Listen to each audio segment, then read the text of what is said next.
تمہارے کام کا کیا نکلا؟ جو کھا ڈالا وہ تمہارا تھا، لگ گیا بدن. جو پہن ڈالا بوسیدہ کر کے اتار دی وہ تمہارا تھا. 100 کپڑے تمہارے باقاعدہ پریس کرے الماری میں جمے اور موت آ جائے تمہیں تو کس کام کے وہ کپڑے؟ 20 جوڑ جوتیاں تمہاری ریگوں میں پڑی الماریوں میں، گرمی کی ہے، سردی کی ہے، موٹے موسم کی ہے، ہیل والے بغیر ہیل والے، کس کے ہیں وہ کام کے ہیں؟ جو پہن ڈالا وہ آپ کا تھا، جو چھوڑ گئے وہ اب آپ کا نہیں. تو اللہ کے محبوب نے عقل مندی کی بات بتائی لوگوں کو، جو کھایا نا بس وہ تمہارا ہے، جو پہن کے بوسیدہ کر رہا ہے وہ تمہارا ہے، یا پھر جو تم نے اللہ کی راہ میں خرچ کر کے آگے کے لیے جمع کر دیا وہ تمہارا ہے. مگر عالم یہ ہے کھانے میں کمی کر لیں، پہننے میں بھی کمی کر لیں، حتیٰ کہ خرچ کرنے میں تو مسل کے نوٹ دیں گے. گلہ بھی گھومے گا تو بند مٹھی ہے مگر 5 کا سکہ ابھی بھی ڈلتا ہے. بچے بھی تیار نہیں ہوتے ہیں آج کل. 5 روپے کا سکہ نکالو گے نا 10 روپے سب پہچانتے ہیں. مگر مسجد کی جھولی وہ سستا گلہ ہے کہ جس میں 1 کے سکے بھی ابھی بھی ڈلتے، 5 کے سکے ڈلتے. حد تو یہ ہے کہ جو نوٹ کہیں نہ چلے ٹیپ لگا وہ بھی ڈال دو اس میں. یوں بھی خرچ تو ہو نہیں رہا تھا، چل بھی نہیں رہا تھا، ثواب بھی مل جائے اور چل بھی جائے. یہ حقیقتیں ہم بھی دیکھتے ہیں. گلے مسجد کے بیٹھ کے جب ہمارے یہاں پر گنتے ہیں ہر طریقے کی چیز ملے گی، پھٹا نوٹ، ٹیپ لگا نوٹ، 1 روپے 2 روپے کے سکے، کیونکہ وہاں سب چلتا ہے. حالانکہ یہ کیا خرچ کیا آپ نے؟ جو آپ کی آخرت کے لیے جمع ہونا، اور جسے بھیج کے رکھا، نہ خود پہ خرچ کیا نہ بچوں پہ کیا، بھیج کے جو بنایا. کیا صاحب 20 بیگھہ زمین ہے، وہ مر گئے آپ تو زمین تو جگہ پہ، آپ اس کے اور اندر چلے، یا پھر بچے عیش کر رہے ہیں. تو نہ تو آپ نے آخرت کی جمع کے لیے خرچ کیا. 20 بیگھہ تھی تو 10 بیگھہ دے دیتے اللہ کی راہ میں تو اس کی قیمت آپ کو آخرت میں وصول ہو جاتی. تو عقل مندی جو رسول اللہ نے بتائی دنیاوی زندگی کی، ڈوب مرنے کی بات ہے. سب سے پیچھے اس میں مسلمان، نہ پہننے کے، نہ کھانے کے، نہ آخرت میں جمع کرنے کے، یہی ڈھیر لگا ہوا. پھر اس کی حقیقت کیا؟ کیونکہ آج ہم موت سے ڈر رہے ہیں. وجہ مال ہے، وجہ اولاد ہے. اس سے بے پرواہ ہو جائے آدمی کو موت سے ڈر نہیں ہے. کیا ہے؟ بس ایمان بچ جائے. کیا ضرورت ہے؟ بہت بڑی اللہ کی زمین ہے. جب میرا عقیدہ اور ایمان ہے کہ یہاں رب کھلا رہا تو دنیا کی جس کونے میں رہوں گا رب ہی کھلائے. ایسا تھوڑی کہ اپنے گھر میں رہوں گا، دوستوں میں رہوں گا، رشتہ داروں میں رہوں گا تو مجھے روزی پہنچے گی. ورنہ کئی ایسے ہیں کہ خاندان موجود اور بھوکے مر گئے. کیوں؟ سب کے بیچ میں روزی نہیں تھی، مقدر میں مرے. اور کئی ایسے ہیں کہ اللہ نے دریاؤں میں بھی رزق پہنچایا. تو اپنے ایمان کو ابھارو، اس کی اہمیت سمجھو. اور مال کی مثال ماں عائشہ صدیقہ رضی اللہ تعالیٰ عنہا سے ایک روایت ہے کہ رسول اللہ اپنے صحابہ کو سمجھا رہا ہے. کنز العمال وغیرہ میں روایت موجود ہے جس کا مفہوم عرض کر رہا ہوں. جیسے آپ بیٹھے ہو نا، ایک زمانہ تھا کہ رسول اللہ کے صحابہ بیٹھے ہوتے تھے اور پیارے آقا ارشاد فرماتے تھے، انہیں آخرت کے بارے میں بتاتے تھے اور اسی مال سے دوری کے بارے میں، اس کی حقیقت کے بارے میں فرماتے تھے. تو عائشہ صدیقہ فرماتی ہیں کہ پیارے آقا صلی اللہ علیہ وسلم نے صحابہ کو سمجھایا، پھر سمجھایا اور انہیں ان کے اہل و عیال اور مال اور اعمال اس کے بارے میں حضور نے سمجھائی. اور کہیں نہ کہیں بندہ انہی سے جوجھ رہا. بیوی، بچے، ماں باپ، بھائی بہن، رشتہ دار، یہ اس کے اہل و عیال ہو گئے. دوسرا اس کا پیسہ. اس میں تو پھر بھائی بھائی کا نہیں، باپ بیٹے کا نہیں، بھائی یہ مسئلہ الگ ہے.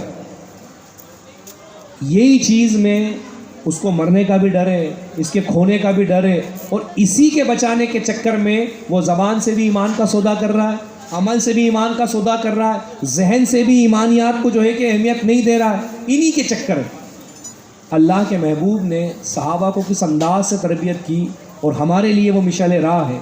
اللہ کے محبوب نے فرمایا، اس کی حقیقت جانتے ہو؟ صحابہ عرض کرتے اللہ و رسول عالم، اللہ اس کا رسول جانتا.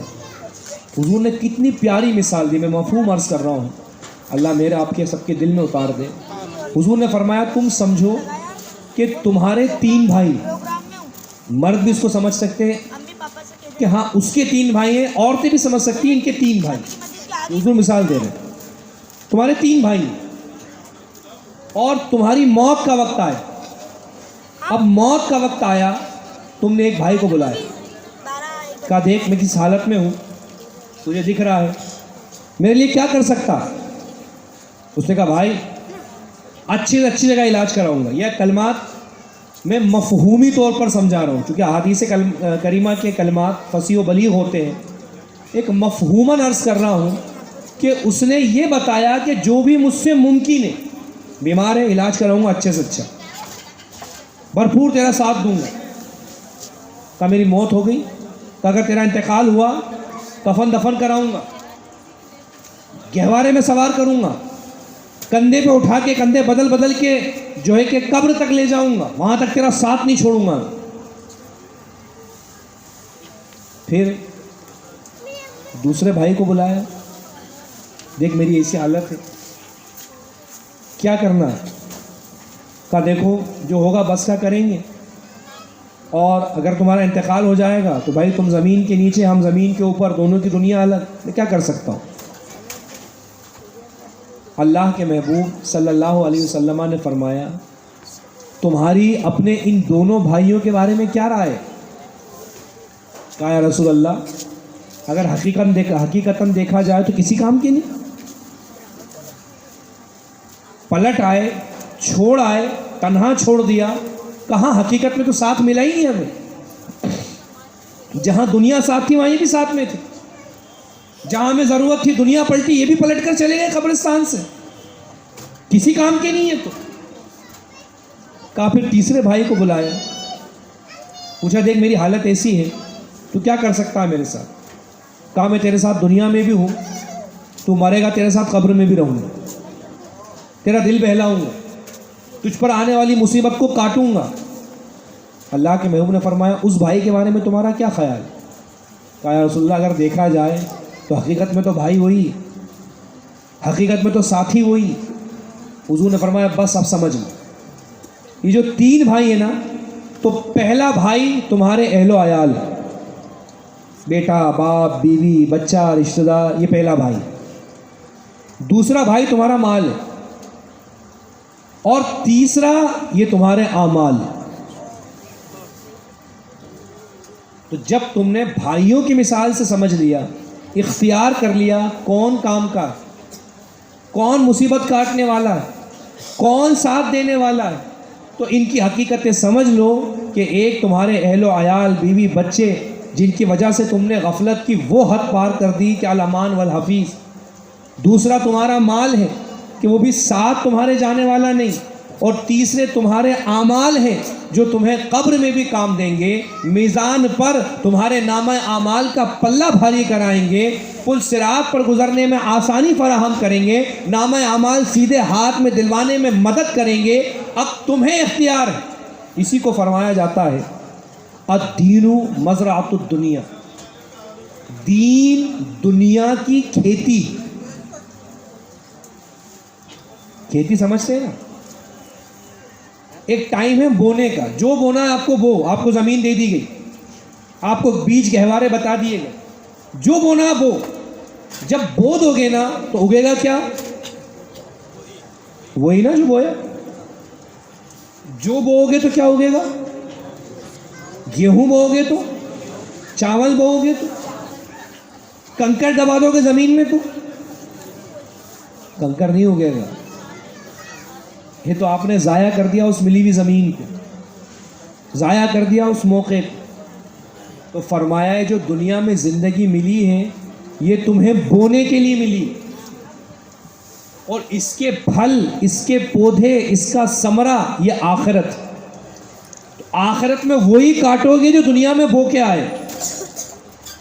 تو بندہ احساس کر لے کیا بیج بو رہا ہے دنیا میں، جھوٹ کے، نفرتوں کے، گالی گلوچ کے، برائیوں کے، بدنگاہی کے، بدعمالی کے، غصے کے. آخرت میں کیا ملے گا اس کو؟ یہی عذاب کے تناور درخت ہو کر پھر اس پر مسلط ہو. فرمایا آخرت کی کھیتی یہ دنیا، جو یہاں بو گے وہ کاٹو گے۔ اسی سورہ تکاثر میں اگر دیکھیں، حتیٰ زرتم المقابر کلا سوف تعلمون ثم کلا سوف تعلمون کلا لو تعلمون علم الیقین لترون الجحیم ثم لترونها عین الیقین ثم لتسألن، ضرور ضرور پوچھے جاؤ گے، ضرور پوچھے جاؤ گے۔ کس چیز کے بارے میں پوچھے جائیں گے؟ ثم لتسألن، کیا ہے وہ آخر میں؟ عن النعیم، نعیم کہتے ہیں نعمتوں کو۔ ثم لتسألن عن النعیم یومئذ عن النعیم۔ چونکہ ترجمہ میں نے یاد سے نہیں بتایا، آپ کو کر کے بتا رہا، عربی عبارت ہے، ایک دم آسان بھی نہیں ہوتا ہے۔ عن النعیم، نعمتوں کے بارے میں پوچھے جاؤ۔ آنکھ دی تھی، کیا استعمال کیا؟ کیونکہ اندھے کو تمہاری وہ والی نعمت نہیں، اس کے بارے میں سوال نہیں ہوگا، مگر تمہیں یہ نعمت ہے، سارے جہان کی خوشنودی اور رنگینی اس آنکھ سے دیکھتے ہو۔ تمہیں اللہ نے آنکھ دی تھی، اس نعمت کا کیا کیا؟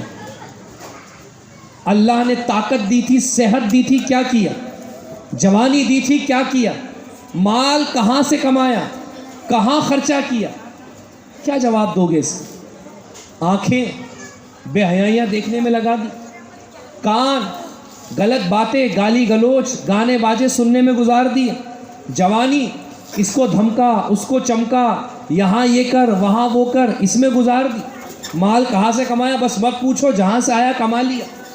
خرچ کہاں کیا، جہاں دل نے چاہا خرچ کر دیا۔ تو پھر اسی اعتبار سے بندہ کاٹے۔ تو مسلمانوں، دور بڑا پرفتن ہے، اپنی آخرت کی طرف آؤ۔ موتیں دن رات دیکھ رہے ہو، جنازے دن رات اٹھتے دیکھ رہے ہو، اپنی غفلتوں کی حالت پر غور کرو تو میت اور جنازہ کندھوں پہ ہوتا ہے، خود دفنانے جا رہے ہوتے ہیں لوگ، مگر اندر بھی ہنسی مذاق چلتا ہے۔ ایک دوسرے کو دیکھا، جان پہچان، ارے کہاں تھا اتنے دن سے، آج ملا تو، بولتا ارے لوگ دیکھ رہے ہیں، چپ رہے۔ یعنی اب بھی منہ بند ہوا تو صرف لوگوں کے دیکھنے کی وجہ سے۔ نام رکھیں گے کہ یار جنازے میں تم ٹھلوائی کر رہے ہو، جنازے میں ہنسی مذاق کر رہے ہو، صرف اس لیے منہ بند ہوا، اور اگر لوگ نہیں کہیں گے تو چلنے تو۔ اور ایسا ہونے لگا، ہم نے خود دیکھا، باقاعدہ لوگ قبرستانوں میں گھوم رہے ہیں، بیٹھ کے بیڑی سگریٹ پی رہے ہیں، ذرا سی دیر کہ وہ جنازہ قبر کے وہاں رکھ کر صرف اتارتے ہیں، پٹا نکالتے ہیں، ترچھا کرتے ہیں، اور اس میں جو ہے کہ عطر وغیرہ ڈال کر اور مٹی دینا، اتنی سی دیر میں لوگوں کی باتیں چالو، ہنسی مذاق چالو، گالی گلوچ چالو۔ مشکل 10 منٹ لگتے ہیں، 15 منٹ لگتے ہیں۔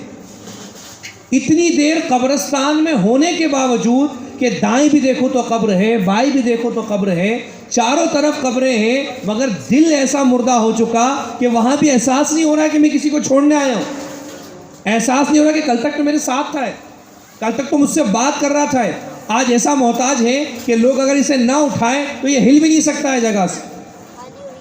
یہ غفلت کی ہماری حالت۔ تو مسلمانوں، پھر عذاب کیوں نہیں آئے؟ پھر جلائے کیوں نہ جاؤ گے؟ پھر مارے کیوں نہ جاؤ گے؟ پھر ہاہاکار کرتا ہے ایمان والا، ارے اللہ بڑی مصیبت نظر آ رہی ہے، یا اللہ بس تو ہی عذاب سے بچا لے، بڑا یہ معاملہ ہے۔ تو دین نے بتا دیا، تم پر جو مصیبت پہنچتی ہے تمہاری ہاتھ کی کمائی، تمہیں نے ایسا کیا کہ تم پر عذاب مسلط ہوا۔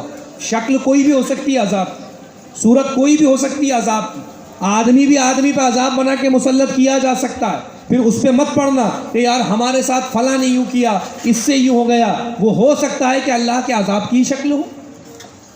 پھر بندہ مثالیں نہیں لگتا، اچھا صاحب ہم ایسے تھے، فلانے نیک ہیں ان کے ساتھ بھی تو ایسا ہوا، ٹھکانے اچھے تھے وہ تو کبھی ایسا نہیں کرتے تو ان کے ساتھ بھی تو ہوا۔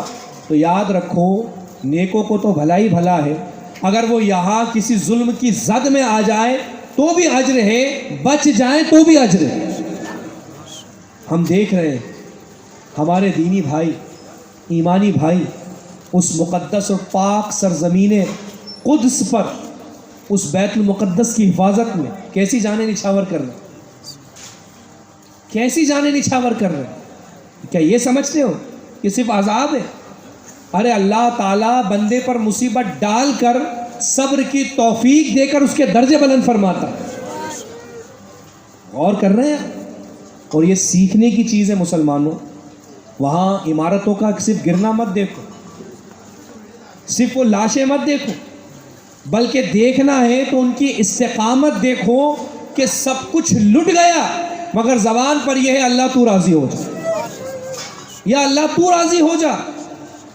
دادا پوتے سے جو دادا کو محبت ہوتی اتنی باپ کو نہیں ہوتی.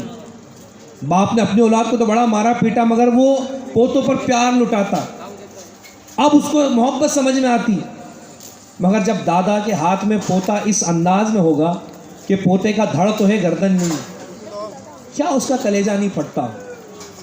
مگر زبان پہ کیا ہے؟ یا اللہ تو اس ننھے کی بھی قربانی قبول فرما. مائیں، آج کی خبر ہے BBC کی میں نے دیکھی، کم و بیش 20,000 مائیں حاملہ ہیں. عورتیں بھی غور کریں، یہ جو آج ہے نا کہ ہمیں آسانی سے گھر میسر ہے، ڈیلیوری ٹائم ہے تو بڑھیا سے بڑھیا اسپتال چن لو، سارا پیسہ خرچ کر دو، سب سہولت سکون سے ہونا چاہیے، کوئی فرق نہیں. تو ایک مائیں وہ بھی 20,000 خواتین حاملہ ہیں، اسپتالوں کا تو وجود ہی نہیں. کہاں کی دایا کہاں کے کون؟ معاملہ یہ ہے کہ ہر دن 2 عورتوں کی موت ہو رہی، بچے بھی ضائع ہو رہے ہیں شکموں میں، اور تڑپ تڑپ کے عورتیں بھی جان دے رہی. مگر عورتوں کو بھی چاہیے کہ آج ذرا سے ارے صاحب برقع پہنیں گے، بڑا ہم پر جو ہے اسلام نے یہ کرا، یہ کریں گے، بڑا ہم پر تو جب پابندی ہے، تھو ہے تم پر. وہ اس عالم میں بھی رب کا شکر ادا کرنی. دیکھ رہے کہ دم ٹوٹ رہا ہے، اب ہمیں بچانے کی گنجائش نہیں ہے تو واویلا نہیں مچ رہا ہے، کلمے کی تلقین کر رہے ہیں کہ جا تو رہے دنیا سے، کلمہ پڑھ کے چلے جاؤ. مسلمانوں، یہ چیزیں سیکھنے کی، اور یہ ڈراموں سے نہیں آتا ہے، یہ ٹی وی بازیوں سے نہیں آتا ہے، یہ پکچریں دیکھ کے 10 منٹ کے لیے پھول کے باہر آ جاؤ، یہ ان سے نہیں ہوتا ہے. اس کے لیے ایک ذہن بنانا پڑتا ہے. وہ بھی تو بچے ہیں نا، برہنہ کر کر کے جن کی جانیں لی جا رہی ہیں. پھر ماں چھوڑ دے رہے، کیا بیت المقدس، کیا اس کی حفاظت، اپنی جان دیکھو تم تو نہ. وہ انبیاء کا مسکن ہے، وہ دین کی مقدس جگہ ہے، تم تو پیدا ہی اس کی حفاظت کے لیے کیے گئے. کوئی بات نہیں، 2 گئی ہیں ابھی، ایک باقی. یہ جب تک آپ دین کو دل میں نہیں اتارو یہ چیزیں نہیں حاصل ہوں. تو ماؤں کو چاہیے، عورتوں کو چاہیے کہ پہلا گہوارہ، پہلا مدرسہ بچے کا وہ ہے. وہ جیسی تربیت دیں گی بچے میں وہ نکھار پیدا ہو. اور باپوں کو چاہیے، آج حالات یہ ہے، رونا بھی آتا ہے دیکھ کے، کم عمر کے بچے 10 12 سال کے، 4 5 کی ٹولی بنی، بٹن کھول کے کالر پھینکے ہوئے پیچھے، کیا ارے وہ بلا تو اس کو. پوری وہ بدتر حالتیں ان 10 12 سال کے بچوں کی، اور ان کو کس نے دی؟ میں بڑا بولنا چاہوں گا ان تمام لونڈوں کو جن کی رنگداری، جن کا اکڑپن، جن کا دکھاوا. صاحب جم جا رہے ہیں، کس لیے جا رہے ہیں؟ کہ دین کی خدمت کرو گے؟ اس بدن سے نہیں، رنگداری کریں گے، لوگوں دکھاوا کریں گے اپنے جو ہے کہ بدن کا. تو تم نسلوں کو بگاڑ رہے ہو. تم تو شادی بھی نہیں کرتے جلدی، اس حیثیت کے بھی نہیں ہو، مگر دوسرے بچے کیا، ارے کون فلانے بھائی جان، ارے بہت کٹر ہیں. پھر وہ دوسرا بچہ بھی وہی پھینک رہا ہے، اسی میں چل رہا ہے، دیکھ رہا ہے کہ وہ 2-3 کو مار رہا ہے تو یہ بھی 2-3 کو مار رہا ہے. ذرا سے بچے بھی زمین میں سے نکلے نہیں، ڈنڈے لے کے، لکڑیاں لے کے، اور معاذ اللہ بعض جگہ تو چاقو تک کی نوبتیں گھر میں سے اٹھا لا ہے. اسکولوں میں لڑائی ہو رہی بچوں کی تو باقاعدہ گینگ بن رہی. کیا معاشرہ تم نے بنا دی؟ اسلام کا تو حکم تھا کہ مومن وہ ہے جس کے ہاتھ سے دوسرا مومن سلامت رہے، اور تم نے یہ حالت کر دی کہ مومن ہی مومن سے سلامت نہیں. مسلمانوں، اس کی پاداش میں تم اللہ کے ہاں پکڑے جاؤ. وہ نوجوان یہ نہیں سمجھے مغالطے میں کہ میں تو میرا گھومتا ہوں، اس میں میرا کیا، میں کوئی بول تھوڑی رہا ہوں. بولنے کی ضرورت نہیں ہوتی ہے، عمل یہ زبان سے زیادہ تبلیغ کرتا ہے. دیکھا دیکھی ہی یہ سب سے زیادہ اثر انداز ہوتی ہے قوم میں. تو اللہ کے یہاں چھوڑے نہیں جاؤ گے. یہ تھوڑی سی مدت کے لیے دنیا میں بھیجا گیا ہو. دن رات کی موتیں تمہیں احساس کراتی ہیں. یہ مت سمجھ لینا کہ آج تو 20 سال کا ہوں, ابھی تو بہت زندگی باقی ہے. تم نے 20 سال کے جنازے بھی دیکھے ہیں, پیدا ہوئے بچوں کے بھی دیکھے ہیں, 5 سال کے بچوں کے بھی دیکھے ہیں, 25 سال کے جنازے بھی دیکھے. ہر مثال تمہارے سامنے موجود ہے کہ تم اپنے ان پڑھ ہونے کا عذر نہیں کر سکتے کہ پڑھا لکھا نہیں, میں نے پڑھا نہیں. ارے پڑھنا نہیں ہے تو آنکھ سے دکھ رہا. دن رات کے مسجدوں کے اعلان تمہارے کان جھنجھوڑتے ہیں, صاحب فلانے صاحب کا انتقال ہو گیا. کیا بات کر رہے ہو یار, کل تو ملا تھا ہمیں. کیا ہو گیا, ایک جھٹکا آیا اور چلتے بند. اچھے خاصے پہلوان تھے. تو کوئی مدت مقرر نہیں ہے کہ تمہاری جوانی رہ جائے گی, یا بوڑھے اور بوڑھے ہوں گے, یا بچے جوان ہوں گے. نہ معلوم موت کب لقمہ بنا لے. اس مقصد کو سمجھیں کہ اللہ تعالیٰ نے دنیا میں آخرت کی کھیتی کرنے کے لیے بھیجا ہے, اور اس کھیتی کا واحد ذریعہ ہے علم حاصل کرنا, تعلیم حاصل کرنا. اور اس کے ذریعے دھیرے دھیرے کاٹے جا رہے ہیں. علماء سے عوام کا رابطہ توڑا جا رہا ہے. اور پھر بلا پر بلا یہ کہ جاہلوں کا ٹولہ نکلا ہوا ہے. دین کے نام پر. ہونا تو یہ چاہیے تھا کہ اپنے اکابرین سے قوم کو وابستہ کیا جاتا, بزرگوں کی سیرت سنائی جاتی.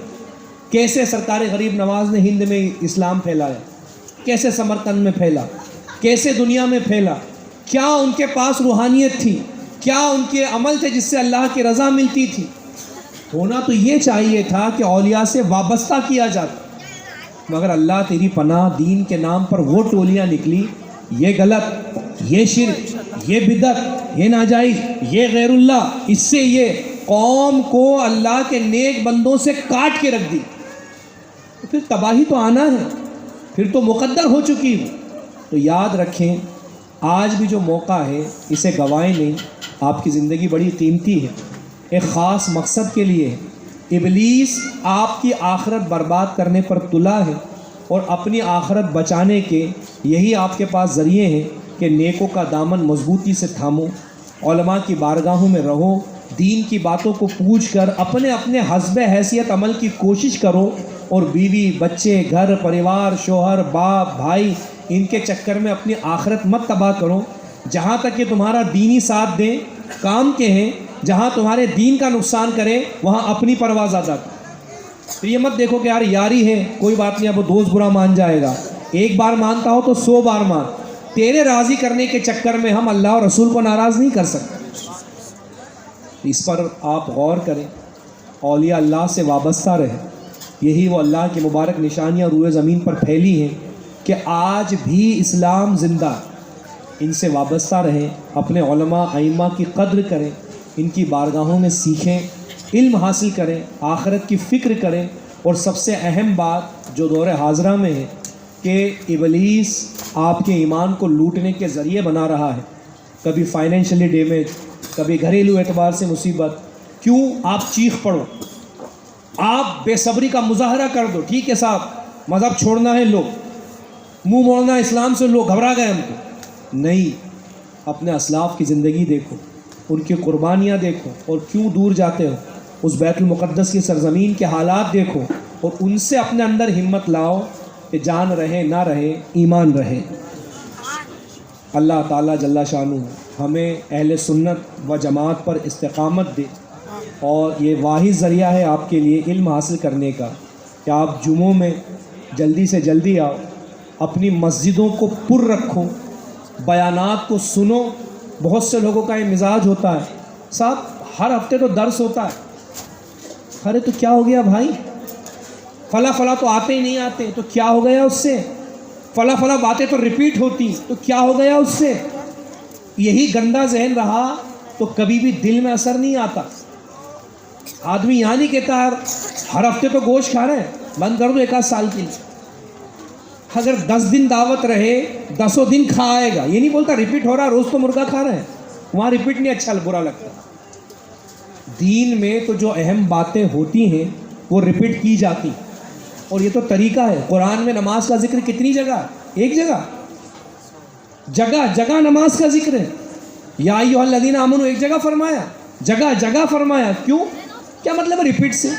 تو جاہل نہیں سمجھے گا کہ ریپیٹ کا بھی ایک مطلب ہوتا ہے, باتوں کو دہرانے کا بھی ایک مقصد ہوتا ہے. یہ سب شیطان کے وسوسے ہیں، بندہ اس میں نہ آئے، جہاں اس کو دین سیکھنے سننے کا موقع ملے پہنچ جائے، جو سیکھے اپنے حسب حیثیت عمل کی کوشش کرے، اللہ کی بارگاہ میں توبہ کرے۔ اور نوجوانوں سے خصوصی عرض ہے، تم معاشرہ بہت بگاڑ رہے ہو، تم نہ مسجدوں میں نظر آتے ہو، نہ تم دین کے کاموں میں نظر آتے ہو، پھر جتنے برے کام ہیں وہ شراب ہو، نشہ ہو، پاؤڈر بیچنا ہو، ہر جگہ تمہاری بھیڑ نظر آتی، پھر تمہیں دیکھ کر اگلی نسل آگے چلتی، کیونکہ تم قوم کے لیے جوان ہوتے ہو۔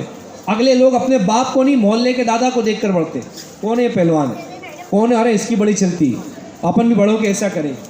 تو تم اب جانو نہ جانو، تمہاری وجہ سے بہت معاشرہ خراب ہو رہا ہے۔ اللہ کے لیے توبہ کریں، اپنی آخرت کی فکر کریں، علماء سے وابستہ رہیں، اور دور حاضرہ میں جو ابلیس تمہارے شیطان تمہارے ایمان پر ڈاکہ زن ہونے کے لیے تم سے کچھ بلوانا چاہتا ہے، تم سے کچھ کروانا چاہتا ہے، اس معاملے میں بندہ مضبوط رہے، اپنے ذہن و فکر کو مضبوط رکھے کہ یا اللہ یہ ایمان ملا ہے، سب کچھ چھینا جا سکتا ہے، مجھ سے ایمان کوئی نہیں لے سکتا۔ اللہ تعالیٰ اپنے نیک بندوں کے طفیل ہمیں ایمان پر استقامت عطا فرمائے، اہل سنت پر زندہ رکھے، اور اسی پر خاتمہ بالخیر عطا فرمائے۔ استغفر اللہ ربی من کل ذنب و اتوب الیہ۔